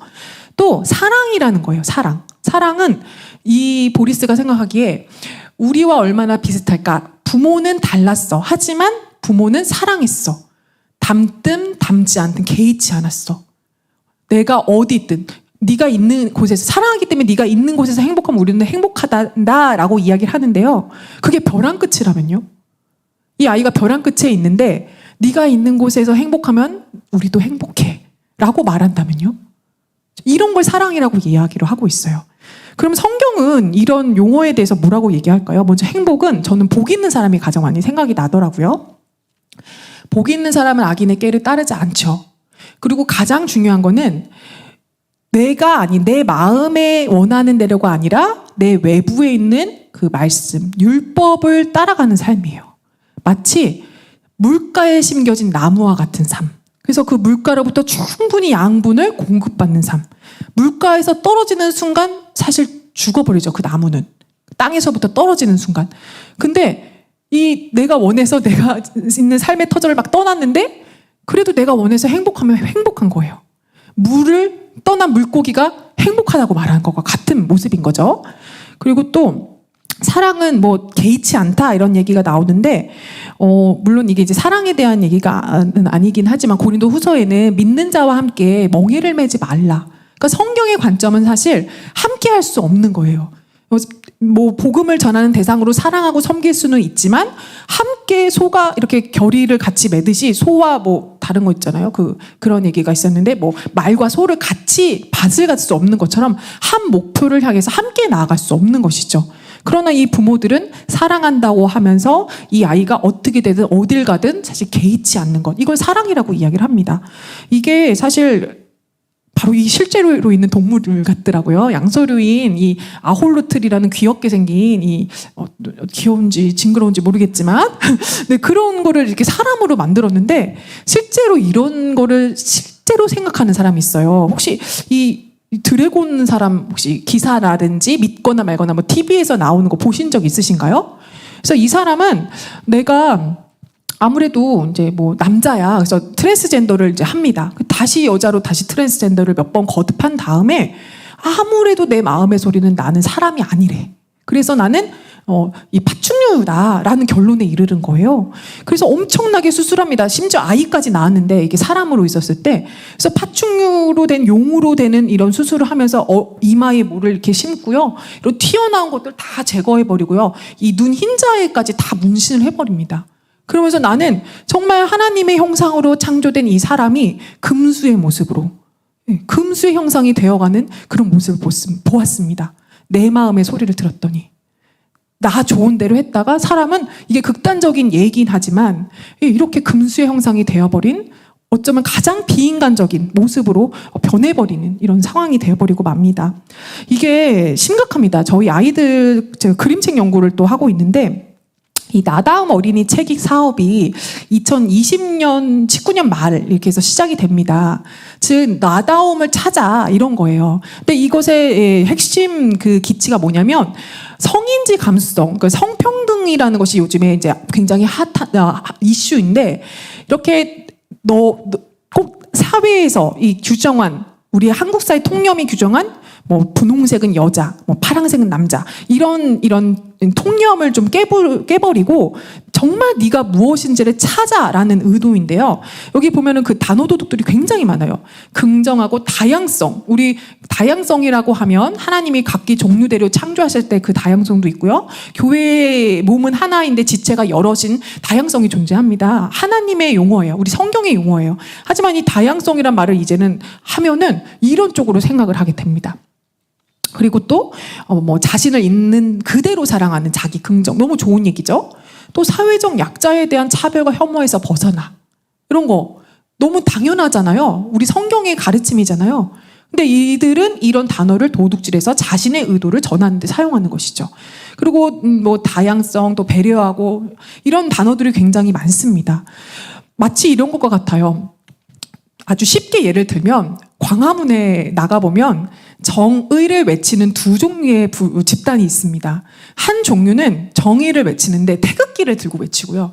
또 한 집단은 정의를 외치는데 촛불을 들고 외칩니다. 이 첫 단추를 잘못 낀 거예요. 똑같이 정의를 말하지만 대한민국의 정의를 외치지만 사실 이들이 말하는 정의와 이들의 말하는 정의의 정의가 다르다는 것이죠. 뜻이 전혀 다른 것이죠. 그렇기 때문에 우리가 좀 이 단어에 속지 않는 것을 조금 이 분별할 때에도 아이들과 많이 얘기해 보시고요. 가장 좋은 방법은 아까 그 그림책의 예처럼 이런 그림책이 정말 많습니다. 그런데 이런 것을 통해서 목록화가 되고 또 뭐 너무 선정적이다 해서 10권이 회수되는 일이 있어요. 그러니까 더 이를 갈고 독을 갈면서 이제 오늘의 어린이책이라고 펀드레이징을 하면서 최근에 또 작년에 이렇게 다시 나오게 됐고요. 이분들 중에서는 크리스찬도 있고요, 작가도 있고요, 너무 많은 초등학교 선생님들도 있고 이분들이 다 학교로 가서 또 이런 것들을 전하고 아이들과 나누고 이런 소수인권 이런 것들을 계속해서 퍼뜨리고 있다는 것이 문제죠. 물론 여기에는 다 악함만 있는 것은 아닙니다. 그동안 우리 사회의 잘못된 모습들, 이 소수자에 대한 잘못된 태도들도 우리는 반성해야 하는 것이죠. 그럼에도 불구하고 우리 자라나는 다음 세대 우리 아이들에게 이렇게 아름다운 그림책을 통해 재미있는 이야기를 통해 TV 매체를 통해서 이렇게 이런 그릇된 세계관들, 자연주의와 포스모던의 세계관들이 전해지고 있기 때문에 우리는 그것을 분별하고 미리 알고 아이들과 대화를 통해서 그럼 더 나은 것은 무엇일까? 아까 말했던 그 행복, 보리스가 갖고 있던 행복, 그 있지 노래에서 말하고 있는 나대로 하면 그럼 결국에 사람은 어떻게 될까? 하면서 복음을 전해주는 통로로 우리가 사용해야 합니다. 이 말씀을 같이 한번 읽어보겠습니다. 우리 로마서 12장 2절 말씀입니다. 시작. 너희는 이 세대를 본받지 말고 오직 마음을 새롭게 함으로 변화를 받아 하나님의 선하시고 기뻐하시고 온전하신 뜻이 무엇인지 분별하도록 하라. 네. 아멘. 여기서 이제 이 세대를 본받는다고 했을 때 지금까지 계속해서 얘기했던 커다란 자연주의와 포스트 모더니즘 그 안에서 비롯된 우리 아이들의 공부하는 그런 내용들 또 문화 콘텐츠들 이 세대를 이렇게 보았는데 성경은 분명하게 이 세대를 본받지 말라고 합니다. 근데 이 본받는다 이 원어적으로 보면은 이렇게 찍어낸다라는 뜻을 갖고 있대요. 우리 이게 이렇게 틀이 있고 아이들이 노는 클레이 같은 거에 딱 찍으면 포도 모양도 찍히고 동물 모양도 찍히는 것처럼 쉽게 예를 들면은 붕어빵 틀에 딱 우리가 밀가루를 부으면 익으면 붕어빵 모양이 되잖아요. 그렇게 이제 찍어낸다라는 뜻을 이 본받다 여기에 갖고 있다고 합니다. 그런데 우리는 흔히 이렇게 생각을 해요. 이거 다 너무나 악한 거 아니야? 이 가요 너무나 악한 거 아니야? 우리 아이들 학교 보내지 말아야 되나? 이런 생각까지 사실 하게 됩니다. 그런데 이렇게 붕어빵 틀을 막 깨부수고 이 문화를 다 막 뒤집어서 못하게 하고 스마트폰을 막 짓밟아 버리고 그렇게 해서 해결되는 게 아니라 성경은 어떻게 얘기하냐면 이때는 이제 로마는 정말 그 고대 그리스의 어떻게 보면 뉴욕과 같은 곳이었잖아요. 가장 철학과 막 학문과 이런 것이 난무한 정말 이 세상 학문이 가장 왕성했고 융성했던 곳인데 그 한복판에 사는 이 신자들에게 거기 당장 떠나 이게 아닙니다. 살긴 살지만 그거 다 부셔버려. 막 뒤엎어버려. 이렇게 얘기하는 것이 아니라 마음을 새롭게 함으로 변화를 받아서 하나님의 뜻을 선과 악을 분별하라. 이렇게 얘기를 하는 것이죠. 네, 즉 겉에 있는 그 붕어빵 틀을 부시는 게 아니라 녹이는 거예요. 이 반죽과 같이 정말 흐물흐물한 이 붕어빵 반죽이 성령님에게 사로잡힐 때에 그 틀까지 무쇠 틀까지도 녹여버리는 그런 놀라운 힘을 발휘한다는 거예요. 그러면서 이 세대를 분별하며 하나님의 뜻에 따라서 나아간다는 것이죠. 우리 아이들의 마음은 빈 공간이 많은 것 같아요. 이 세상 사람들이 나를 주장하고 내가 신이야, 내가 최고야, 나를 누리며 살 거야, 나 너무 많이 돈 가지고 이렇게 멋있게 화려하게 살잖아. 동탄의 신도시처럼. 우리 한국 사람들 너무 세련돼요. 저희 임대 아파트 사는데 다 벤츠 이런 거 타고 다니더라고요. 저는 스파크 몰고 다니고요. 근데 집은 없어도 임대 아파트 살아도 벤츠는 타야 되고 화려하게 살아야 되고 그렇게 살아갑니다. 그만큼 빈 공간의 마음의 허전함과 슬픔이 너무나 많은 시대이기 때문인 거죠. 우리 아이들이 그렇게 살아간다는 것입니다. 그 증거가 뭐냐면요. OECD 국가 중에 어떤가요? 자살률. 한국 1위입니다. 또 그 자살률 1위인 이는 연령대를 보면요. 20대가 이게 2022년도 리서치인데 2021년도 20대 여성과 10대 남성 그렇게 자살 비율이 높대요. 그 청소년의 사망 원인 1위 자체가 자살이라고 하고요. 우울증은 OECD 37% 1위이고 전 국민의 37%가 우울증이라고 합니다. 네 생각이 오라. 네 마음의 소리를 들어. 너의 생각을 따라. 우리 아이들 그 토이스토리 영화 보면은 혹시 보셨나요? 토이스토리? 거기 보면은 우디가 listen to your inner voice 이렇게 얘기하거든요. 딱 누르면서 inner voice를 따라서 막 길을 찾아가요. 네, 아니지 버즈가. 그리고 나중에 우디는 주인을 즐겁게 하는 인형의 본분을 잃어버리고 여자 인형을 따라서 탈출해 버립니다. 이렇게 끝나요. 인형이 아닌 거죠, 더 이상. 너의 마음을 따라, 너의 마음의 소리를 따라. 그런데 정작 따라가 봤더니 그 금수의 모습이 우리가 되어가는 거예요, 우리 아이들이. 그 마음의 소리를 따라가 봤더니 결국엔 나를 파괴하는 대로 갑니다. 나를 폭파시키는 대로 갑니다. 그 높은 자살률, 그 우울증, 이 시대가 정상이 아님을 우리에게 가르쳐 주는 것이죠. 그래서 우리 아이들의 마음을 만지면서 같이 있지 노래를 듣고 같이 BTS 노래를 듣고 마블 영화를 같이 보면서 대화할 수 있어요. 근데 이게 정말 행복한 걸까? 이렇게 가다간 어떻게 될까? 그런데 성경에서는 무엇을 얘기하지? 우리 하나님은 뭐라고 우리에게 말을 하실까? 하면서 아이들에게 선생님은 이렇게 살아. 선생님 너무 행복해. 마음이 허전하지가 않아. 나보다 더 신뢰할 만한 게 있어. 그게 바로 우리 예수님이야. 라고 우리 아이들에게 이야기를 해줄 수가 있는 것이죠. 상대적인 진리가 오늘날이잖아요. 오늘날은 이제 각각의 진리가 다르고 절대적인 진리가 없고. 근데 기독교 진리가 절대화가 되면 중세시대가 됩니다. 이것만 다 믿어. 강압적으로. 국교야. 이런 걸로는 세상이 변하지가 않습니다. 그래서 기독교의 진리는 절대적 진리도 아니고 포스트 모던적인 상대적 진리, 누구에게나 진리가 그것도 아니라 인격적 진리라고 합니다. 그 절대적인 하나님의 말씀이 우리 선생님들의 그 인격과 삶을 통해서 우리 아이들에게 보여질 때 그 대화를 통해서 이게 정말 진리가 있구나. 우리 아이들이 내 생각이 가장 옳은 줄 알았는데 알고 봤더니 나를 더 행복하게 하는 것은 나에게 있는 게 아니라 내 바깥에 있는 거구나. 그 예수님이 우리를 너무 사랑하셔서 오히려 그 밖에서 이 땅으로 오셨구나. 그러면서 우리 아이들이 복음을 믿고 하나님께 돌아오게 될 것입니다. 네, 이 시간에 우리가 이게 짧은 시간 이렇게 나눴는데 우리 아이들을 좀 많이 이해하는 시간이 되었으면 좋겠어요. 그래서 이제 BTS 성경 공부학교 교회 와라 하면서 BTS 음악도 한번 같이 들어보고 그렇게 한번 아이들과 나누고 그림책을 통해서도 또 아이들에게 이렇게 하나님의 그 진리의 빛을 이 세상의 통과 하나님 복음의 통을 하나로 만드는 그 일들이 일어나면 좋겠습니다. 우리 함께 이 시간 같이 잠깐 통성으로 제가 노래를 하나 준비했는데 네, 이렇게 한번 노래가 제 음악을 네, 우리 한번 안 나오네요. 함께 이제 기도할 텐데요. 하나님, 저에게 주신 이 아이들 주님 앞에 올려드립니다. 하나님, 이 아이들을 만나 주시옵소서. 제가 기꺼이 문화의 이중 언어자가 되기 원합니다. 우리 아이들의 마음을 이해하고 또 그 아이들을 믿음의 이중 언어자로 키워서 이 세상 가운데 복음의 진리를 나타내는 그런 아이로 우리들이 세울 수 있도록 우리 선생님들 이 시간 자기 자신을 위해서 내가 맡고 있는 우리 부서의 아이들을 위해서 이제 이 시간 간절히 함께 기도하시겠습니다.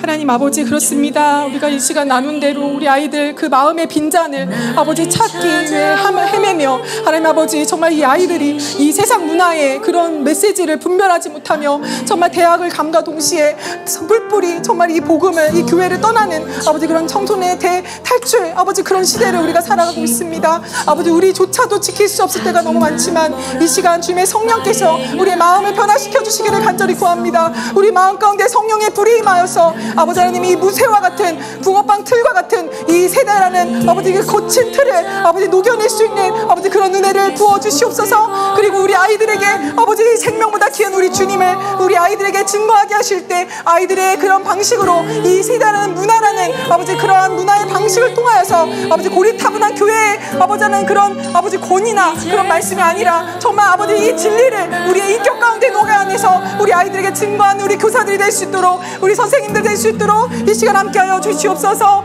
우리의 힘으로는 할 수가 없습니다. 이 시대에 지치고 힘든 경쟁 구도에서 아버지 지친 우리 아이들 학원을 돌아가며 아버지 학교에서 끊임없이 경쟁하며 지치고 상한 우리 아이들 심령 아버지 하나님 그 무엇으로 만질 수가 없습니다. 아버지, 우리 주님을 전하기 원합니다. 우리 선생님 주님을 전하는 통로로 우리를 사용하여 주시옵소서. 문화의 이중 언어자가 되어서 우리 아이들을 이해하고 우리 아이들을 이 세상의 선교사로 파송하는 아버지 그런 우리 거룩한 아버지 우리 한빛 아버지 교회가 될 수 있도록 이 다음 세대 사역 가운데 하나님 기름을 부어주시고 하나님 아버지 주님 성령 일하여 주셔서 아버지 온전히 역사하시고 하나님 우리를 통하여서 우리를 사용하여서 정말 하나님의 복음이 더욱더 드러날 수 있도록 하나님 함께하여 주시옵소서. 이 자리에 모인 선생님들 한 분 한 분을 축복하시고 아버지의 정말 성령의 능력을 아버지 부어주시기를 간절히 소망합니다. 주님 도와주시옵소서. 우리는 너무나 연약합니다. 주님 간절히 네, 제가 기도하겠습니다. 하나님 아버지, 감사합니다. 이 시대 아이들 마음이 참 허전합니다. 그래서 끊임없이 자신의 것을 욕심을 따라서 정말 그렇게 허겁지겁 살아가지만 결국에는 깨어진 독에 물을 붓는 것처럼 그 갈급함은 지워지지가 않습니다. 하나님, 오직 복음으로만 이 아이들을 넘치도록 채워주시옵소서. 깨진 그릇과 같은 우리 아이들이 이 복음의 강물에 깊이 잠겨서 시냇가에 심은 나무처럼 그렇게 푸르른 열매를 맺는 것을 우리는 꿈꿉니다. 우리 선생님들 다음 세대를 위해서 그렇게 애쓰고 수고하시는데 그 마음에 성령님 가득 기름 부어주셔서 우리 아이들의 삶을 이해하고 우리 아이들의 마음을 이해하고 그리고 아이들의 문화와 콘텐츠를 이해하면서 정말 복음을 살아있는 복음으로 아이들에게 증거하는 귀한 우리 선생님들이 될 수 있도록 이 시간 붙잡아 주시옵소서. 이 시간 함께 하심을 감사드리며 살아계신 예수님의 이름으로 기도드립니다. 아멘. 네, 감사합니다. 질의응답이 있다고 들어서 혹시 질문이 있으시면 잠깐 나누고 네, 그렇게 마무리하면 좋을 것 같아요.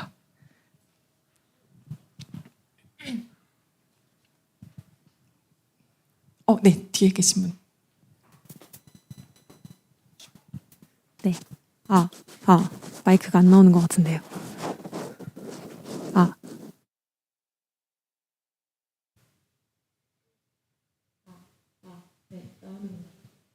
오늘 세미나 저는 유튜브도 섬기고 간사로 섬기고 있는 원지라고 합니다. 그래서 세계관 전반에 이렇게 설명해 주셔서 잘 정리되고 새롭게 알게 되는 시간이었던 것 같아요. 너무 감사합니다. 궁금한 점은 저 아까 소개해주신 그 은밀한 세계관이라는 책을 읽어봤었는데 이제 그 책에서도 이렇게 하나하나를 설명하면서 개인주의, 소비주의 이런 걸 설명하면서 그 개인주의의 장점도 설명을 하더라고요. 네. 근데 물론 포스트 모더니즘이 좀 되게 포괄적이고 좀 문화의 기반에 좀 깔려 있는 사상이라서 좀 이렇게 구분하기 명료하기 쉽지가 않을 수 있지만 포스트 모더니즘을 통해서 막 단점만 있다고 생각하지는 않아서 혹시 거기에 따라 거기 포스트 모더니즘에서 좀 장점이라고 할 수 있다고 하는 게 있으면 뭐가 있을까 하는 그런 질문이 들었고 또 한 가지는 나다움을 개발하는 것 자체가 나쁘다라고 말할 수는 좀 없는 것 같아요. 제가 생각했을 때는. 근데 이제 그럼 그것과 연장선에서 약자를 배려해줘야 된다는 선하지만 이제 거기에 극단에 치우치면 이제 그 성소수자까지 인정을 해줘야 된다라는 걸로 그 논지로 이제 세상 사람들이 이야기를 하잖아요. 근데 이제 아이들에게 설명을 해줄 때에는 아이들이 이제 논리적 사고가 이제 좀 되게 구체화되는 시기라서 성경에서 이렇게 말하니까 이게 참이야라고 말하면 아이들은 좀 더 반감을 갖기 더 쉬울 것 같은데 만약에 그렇게 따지면 저희가 이제 약자들은 보호해줘야 하는데 성소수자의 그럼 아이들이 약자는 보호해줘야 하면 당연히 성소수자도 보호해줘야 되는 거 아니에요? 라는 질문을 한다면 거기에 대해서 뭐라고 답변을 해줘야 할지 아직 좀 네, 두 가지 궁금합니다. 질문 중에서 한 가지 먼저 첫 번째에서 그 선함에 있다라는 것이죠. 모든 세계관은 아까 말씀드렸다시피 이렇게 기형의 세계관 이렇게 보시면 될 것 같아요. 안경으로 세계관을 많이 비유하거든요. 근데 이 안경이 어떤 거는 이게 뭐 차단을 못하죠. 뭐 블루라이트만 이게 보여졌을 때는 우리 시력을 상하게 되잖아요. 근데 성경은 이 골고루 이 모든 가시광선들을 함께 보여서 투명하게 보게 합니다. 세상을. 그런데 이 세계관들은 없는 건 아니지만 한쪽만 강조하기 때문에 이게 조금 굴곡지거나 색깔 다르게 보이거나 이렇게 이해하시면 될 것 같고요. 그래서 선함의 요소는 모든 세계관마다 다 있어요. 그리고 이 포스트 모더니즘 같은 경우에는 모더니즘을 생각했을 때는 사실 오히려 더 이 이성이 가장 우위에 있었기 때문에 기독교 신앙에 대해서는 더 이분화가 돼서 내세울 수가 없었어요. 아예 그거는 신앙의 영역이잖아. 감정의 영역이잖아. 느낌의 영역이잖아. 이 공적인 데에서 이야기하지 마라고 얘기를 하는데 이제는 포스트 모더니즘 때문에 기독교도 인정을 안 해줄 수가 없게 됩니다. 그래서 이 기독교의 삶과 이런 절대적인 것을 믿으면서 우리가 그것을 이것만 믿어라고 말을 하지 않으면서 삶이 그렇게 살아간다면 오히려 저 사람의 삶은 왜 저렇지 하면서 오히려 그 기독교에 대해서 물어보게 되고 호감을 갖게 되고 이야기를 할 수 있는 그런 채널이 열리게 되는 것이죠. 그래서 이제 세계과학자 신구건 박사님께서는 오히려 이 포스트 모더니즘은 위기인데 이 위기는 위험한 기회다. 그래서 오히려 그 모더니티 사회보다는 복음이 전해질 수 있는 더 많은 그런 찬스를 갖고 있다라고까지 얘기를 하십니다. 그리고 한 가지 또 이 소수자에 대해서도 정말 예민한 문제예요. 이거를 제가 어쩌면 저희 주일학교에 아이 중에서 이런 고민을 하는 아이가 있을 수 있는 거죠. 근데 여기다가 이런 성경에서 이걸 죄라고 얘기하고 너무나 심각하고 하면은 그 아이는 마음 자체를 닫아버리고 두 번 다시 그런 얘기를 꺼내지 않을지도 몰라요. 그렇기 때문에 사실 그런 문화 현상 밑에 있는 이 세계관을 다뤄주면 좋겠어요. 그러면서 거꾸로 나중심이고 모든 초월적인 것을 배제하고 상대적이라고 말하는데 C.S. 루이스의 방식이 그렇거든요. 모든 상대화되는 그런 세상 가운데서 절대적인 것이 있다. 이거 봐. 악을 알지. 그러면 그 악을 누가 알려준 거야? 우리 안에 있는 선이라는 어떤 기준이 있기 때문에 이게 악이라고 말을 할 수가 있는 거죠. 이렇게 얘기를 하면서 조금 아이들에게 그 세계관의 더 깊은 차원의 문제를 갖고 얘기해 주시면 좋을 것 같고요. 실제로 팀 켈러 목사님 같은 경우 많이 유명하잖아요. 팀 켈러. 뉴욕에 있는 맨하튼에 있는 리디머 교회에서 사역을 하시는데 그 유튜브 클립 중에서 이제 그 성소수자들이 교회에 있다면 뭐 이러면서 불신자와 대화를 하는 장면이 나와요. 근데 이렇게 얘기를 하시더라고요. 저는 정말 잘 가르치겠습니다. 죄라고 가르치겠습니다. 하지만 그 소수자가 자신이 동성연애자라는 이유로 우리 교회에서 소외감을 느끼는 일은 절대 없을 것입니다. 라고 얘기를 하는 거예요. 그러니까 결국에는 정말 사랑으로 품고 그것이 죄임을 드러내되 정죄하고 그게 죄야 절대 안 돼 이런 게 아니라 이해하고 공감하면서 그 마음을 헤아리면서 그러나 진리는 진리대로 가르치다면 그가 정말 하나님과의 관계 안에서 해결해 나가는 문제라고 생각해요. 물론 단시간에 되진 않겠죠. 우리도 지속적으로 반복적으로 부리는 짜증과 네, 그렇지 않은 화와 뭐 분노와 뭐 우리 아이들의 경우는 어떤 아이들 뭐 그런 이제 습관들 있잖아요. 그게 성화되어 가는 그 과정에 여러 죄 가운데 사실 한 가지 죄이기 때문에 그것만을 말하는 게 아니라 이런 우리가 성화되는 과정에서 그것 또한 하나님 앞에서 해결되는 과정이야. 이렇게 이야기를 해보시면 어떨까 이제 그런 생각을 해봅니다. 그리고 이 다양성은 정말 중요한 거예요. 너무 좋은 거고 그 대신 이제 도둑맞은 단어를 성경적으로 아이들과 찾아가는 작업. 그래서 성경적으로 단어를 계속 조사해보고 찾아보고 정말 의미는 무엇일까? 요즘 관용이라는 거, 다 받아주는 게 관용이잖아요. 근데 사실 관용의 의미는 그렇지가 않거든요. 뭐 편협, 우리 같이 이런 걸 주장하는 사람 막 편협하다고 하는데 요즘에 한창 법 차별금지법 때문에 또 편협하다 이런 소리를 많이 듣잖아요. 근데 한번 차근차근히 그 용어를 한번 따지고 보는 거죠. 사전적 정의도 찾아보고 옛날에는 어떻게 쓰였는지 오늘날 사람들은 이걸 어떻게 정의하고 있는지 그런 것이 아이들에게는 훈련이 되지 않을까 그렇게 생각합니다. 네, 또 다른 질문 혹시 있으신가요? 혹시 아까 미리 준비한 이야기가 있다고 해서 네. 혹시 이 질문 교사를 하는 이유가 사람보다 아이들 예뻐서 저는요 너무나 환영합니다. 제가 실제로 교사를 20살 때부터 했어요. 주일학교 선생님 아이들 너무 좋아해서 했고요. 제가 그 동시에 청년부 리더를 이렇게 하면서 정말 막 전도한 그때는 막 전도도 하고 그랬었는데 그래서 믿음의 확신도 없는 그 친구를 저희 이제 그룹 아이를 멤버를 같이 교사를 시켰어요. 물론 이제 사역자의 허락과 교육을 받으면서 그래서 그 아이는 또 유치원 선생님이 꿈이고 너무 그 아이들을 예뻐하는 저희 그 청년 이제 후배였는데 그 친구가 이 교회라는 공동체는 너무 좀 독특한 게 꼭 교사가 아이들만 섬기는 게 아니더라고요. 어떨 때는 아이들이 교사를 섬기더라고요.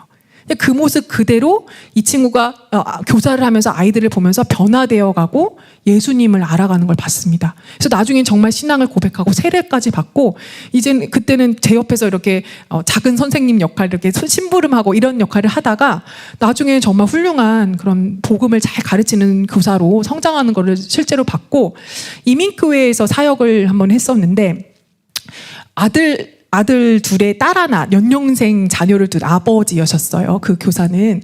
그래서 연년생이니까 이제 저희는 미국의 부서가 제가 이제 미국 교회 유치부 사역을 할 때 5, 6, 7세였거든요. 그러다 보니까 너무 미안한 마음에 이제 한인 커뮤니티가 이렇게 교회에서 많이 있으니까 그 아버지가 의사하셨고 너무 바쁘시고 이랬어요. 그런데도 아이들을 섬기려고 이제 왔는데 알고 봤더니 무신론자신 거예요, 이분이. 근데 계속 이제 교사들과 기도를 하고 아이들이 위해서 기도하고 또 막 이중언어 하다 보니까 어떤 애는 유치원생이 원형 탈모도 오더라고요. 그런 아픔들 같이 이렇게 계속 기도하고 말씀 나누고 하다 보니까 어느 순간 그 치과 선교를 그 멕시코로 가신대요. 그리고 아이들을 계속 섬기면서 그리고 멕시코 선교를 갔다 오고 완전히 180도 바뀌셨어요. 그러면서 그 교사를 하면서 의미를 찾아가고 내 아이 때문에 왔지만 정말 그 자리에서 하나님을 만나는 걸 보면서 이 교사라는 부르심이 단지 사명감 이게 아니라 예뻐서 왔지만 그러다 보면 아이들도 은혜, 선생님도 은혜를 받으면서 하나님이 이 공동체 이렇게 세워가시는구나 이런 걸 많이 느꼈어요. 그래서 제가 이제 학교에서 가르치는 이 교사로서랑은 정말 뭔가 좀 다른 뭔가 정말 그 예수님의 마음을 더 많이 담고 품고 그렇게 예수님을 닮아가는 그런 게 이 교회의 교사가 아닐까 그런 생각을 저는 답변으로 드리고 싶습니다. 네, 답이 되었나요? 혹시 또 다른 질문 있으신가요? 네, 아이들에게 OX 대답을 유도하는 질문은 좋은 질문이 아니라고 했는데 유치부 사춘기 자녀들에게는 어떤 식으로 질문하는 게 좋은가요? 또한 아이들과 대화 시 머리로는 알고 있는 비판이나 비교의 대화보다는 소통하는 대화법은 어떤 게 있을까요? 저도 요즘에 이게 되게 굉장히 많이 훈련이 되는 것 같아요. 저도 이제 초등학교에서 아이들과 계속 상담을 하고 하다 보니까 어떻게 해야 좀 아이들이 말을 하게끔 할 수 있을까 이런 거를 많이 보는 것 같은데 첫 번째는 공감인 것 같습니다. 공감. 그래서 이 아까 있지 노래나 BTS 노래가 공감을 얻을 수 있다는 게 그들의 마음을 헤아리기 때문인 거죠. 이제 그것처럼 무조건 뭐 성경을 막 가르치는 게 아니라 아이들의 입장을 공감을 하고 말씀으로 적용을 할 때에도 그냥 이 성경 너무나 딴 얘기가 아니라 아이들의 삶에 굉장히 실제적인 그런 이야기로 아이들과 나누면 좋을 것 같아요. 예를 들어서 요즘에 저희가 사무엘상을 아이들과 함께 기독학교이기 때문에 묵상을 같이 합니다. 근데 뭐 사울의 이야기 뭐 이렇게 나오잖아요. 그러면은 아이들에게 우리 반에서 이런 권력 이런 것들을 한번 생각해 보는 거예요. 그리고 누구나 또래 친구를 굉장히 원해. 단짝 친구. 근데 그게 과연 하나님이 기뻐하실까? 내가 이 친구를 막 노는 거. 그리고 내가 이 반에서 인기를 얻는 거. 그거를 이 말씀 사울이 이랬지. 그리고 나중에 다윗은 이렇게 겸손한 사람이야. 이렇게 가르치는 게 아니라 아이들의 실제 상황을 굉장히 잘 살려서 그 가운데 대화를 하는 것이 아이들에게 많은 공감대가 일어나고요. 그런 대화 끝에 이제 정확한 이 복음 예수 그리스도의 그 얼마나 낮아주셨고 얼마나 겸손하셨고 우리는 이렇게 살아야 하고 이렇게 진리를 그때 이렇게 변증적인 작업을 통해서 제시해 주는 것이 우리 아이들과의 그런 소통하는 방법이 아닐까 그렇게 답을 드려보고 싶습니다. 네, 마지막입니다. 네, 질문하는 분이 없이 저 혼자 하는 것 같아가지고 누가 읽어주시면 더 좋을 것 같은데. 네, 이런 거 너무 중요하죠. 사실 아까 저희가 자연주의 할 때 이거를 기정사실로 받아들인다 그렇게 얘기를 했었죠. 그러니까 신앙을 가졌는데도 가장 큰 싸움이 과학과 신앙은 대립구도야. 라는 생각이에요. 사실 그렇지가 않거든요. 예전에 근대과학이 막 생겨날 때도 뭐 케플러라든지 이런 사람들이 전부 다 신앙인이었어요. 그리고 신앙인 가운데서 하나님을 찬양하는 방법으로 과학을 이렇게 발견해가고 그리고 또 경험이잖아요. 뭔가 형이상학적인 그런 것이 아니라 굉장히 우리 기독교 신앙은 경험적이에요. 하나님이 막 따로 위에 계시는 게 아니라 내 삶에 들어와 계시는 그 하나님을 경험하는 거기 때문에 이 경험이 굉장히 중요한데 이 과학도 그런 거라는 거죠. 그래서 그런 이야기들을 좀 아이들에게 이제 사전적으로 지식으로 알고 있고 이 과학이라고 해서 결코 우리 신앙과 대치되는 것이 아니라 모든 것이 사실 하나님의 학문이야. 하나님이 창조하신 이 창조의 질서를 발견하는 것. 하나님이 만드신 지구는 물건을 당길 수밖에 없는 이 중력의 법칙. 하나님이 만드신 이 법칙을 발견해 나가는 것이 과학이야. 그리고 그런 것이 정말 실제로 얼마나 많이 입증되니 이런 식으로 한번 이야기해봐도 좋을 것 같고 그 대신 진화론은 근거가 사실 없어요.